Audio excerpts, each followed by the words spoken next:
বাংলাদেশের বিপক্ষে প্রথম টেস্টের জন্য ভারত তাদের শক্তিশালী দল ঘোষণা করেছে। ভারত দলে রয়েছে দলের সব তারকা ক্রিকেটাররা। অভিজ্ঞ ক্রিকেটারদের নিয়েই দল ঘোষণা করেছে ভারত।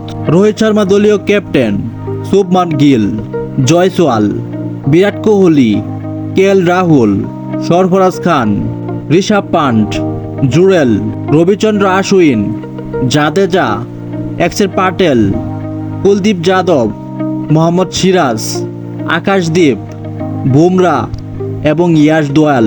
বাংলাদেশ ভারতের সাথে 2টি টেস্ট ম্যাচ এবং 3টি টি-20 ম্যাচ খেলতে দেশ ছাড়বে আগামী 15ই সেপ্টেম্বর। সেখানে বাংলাদেশ দলের সাথে যোগ দিবেন বিশ্বসেরা অলরাউন্ডার সাকিব আল হাসান। আগামী 19শে সেপ্টেম্বর থেকে ভারত বাংলাদেশের প্রথম টেস্ট ম্যাচটি অনুষ্ঠিত হবে এবং কানপুরে 27শে সেপ্টেম্বর থেকে শুরু হবে সিরিজের দ্বিতীয় টেস্ট ম্যাচ। কেবলমাত্র ভারত এবং সাউথ আফ্রিকার সাথে এখন পর্যন্ত কোনো টেস্ট ম্যাচ জিততে পারেনি বাংলাদেশ। এখন দেখার বিষয় ভারতের সাথে এই সিরিজে কি করে বাংলাদেশ।